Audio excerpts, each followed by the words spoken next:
It's time for Business Africa. I'm truly excited about the stories on this week's episode. Entrepreneurs all over the continent are venturing into new territories, even as Africa's development partners forge new paths to share their prosperity. Welcome. I am your host, Afolake Oniloye. Coming up, on this edition, we highlight Timeless Capital Coin, a cryptocurrency made to address the unique challenges of African entrepreneurs.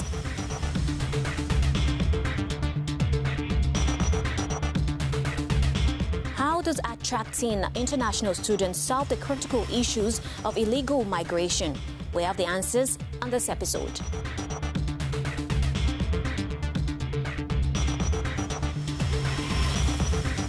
Kenyan tea exports demonstrate extraordinary resilience as they generate $1 billion in year 2020.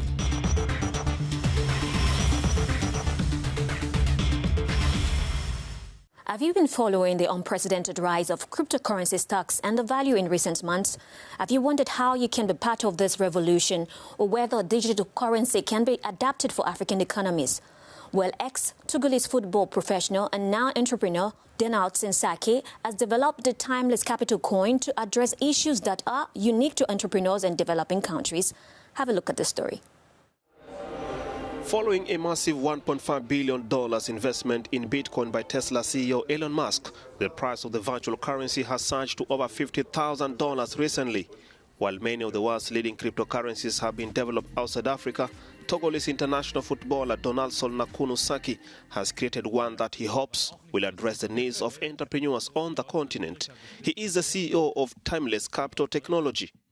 Timeless Capital Coin is a cryptocurrency powered by an ecosystem of blockchain-based tools and services designed to entrepreneurs in emerging economies in Africa and beyond. It allows entrepreneurs to convert their fiat currencies into cryptocurrencies. According to Donaldson, it could be Africa's savior in many ways, as it could help overcome major obstacles such as inflation, mismanagement of funds, and corruption. Timeless Capital projects to have a physical cryptocurrency bank in the future, so customers will be able to convert their cryptocurrencies into fiat currencies or vice versa. However, the cryptocurrency worries some market observers who do not rule out any sharp fluctuation in the future. Donaldson Sackey, CEO of Timeless Capital Technology, joins us from Germany for more on that story. Welcome to the program. Good afternoon. Now, what explains the current popularity or rise of crypto, particularly Bitcoin or Dogecoin? I think right now we're in a space where everything is going onto the digitalization. And during the pandemic in 2020, there was a lot of people which were jobless, a lot of people which are not working regularly. So they was trying to find a position how to invest their money, how to get a new asset of their money. And most of the people just joined the crypto space. So that was the reason why in 2020, a lot of people joining the crypto space. So especially for the Bitcoin, is more or less something like where it's a limited asset. You only have 21 million Bitcoin in the world. So it's like you're holding digital gold. So on this way, your Bitcoin also gaining some value on holding that asset, but it can also be used as a payment strategy. So now, what sets Timeless Capital, your cryptocurrency, from the rest, and thus the reason for someone watching today to invest in it? Timeless Capital Coin is more based and focused on the African ecosystem. During my football career and also my time back home, I realized there's a lot of struggle in the finance sector. So it's something like people which are unbanked don't have the possibility to do cross-border payments. They need to go through different finance institutions. So we created our cryptocurrency, Timeless Capital Coin, to challenge this situation, and also that people which are unbanked had the possibility to use their mobile, doing some payment with our currency. And as well, what we are aiming for is also that we create something like a lending system where we lend cryptocurrency to small business people which can get any asset or access to the banks. Now, what role can cryptocurrency play in solving Africa's critical issues like poverty and youth unemployment?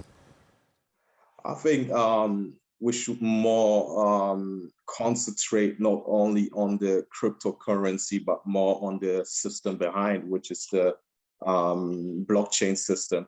So the blockchain system is something which we can use in the African ecosystem to create a better digital infrastructure. So I think the role it can play and the role cryptocurrency can play is that we should try to give that knowledge to the youth, to give that knowledge to the people, to the youth people which are coming, because 70% of the African population are under 25. So if we use that and teach them on that issue that cryptocurrency, blockchain is the future, like how people teach the internet back then in the 80s or 90s, I think it can solve a lot of problems over there. Because my personal view on that is, for example, I can explain like a picture I always have is that if you take the tube or the metro in certain cities, it will be available to people which are very rich and also people which are homeless.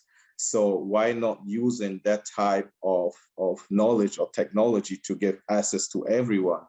So this is what I personally think on that. And also we can implement that technology into our agriculture or into our fintech to develop the digital infrastructure and get more working space for the people on that side. All right. Thank you very much for sharing, Donaldson. It's been a pleasure having you on the show. Thank you. Now, Italy's geopolitical location put it on the center of migration spotlight from Africa to Europe. And indeed, the authorities in Italy have been hard-pressed to find solutions that stem the flow of illegal migrants to Europe via the borders.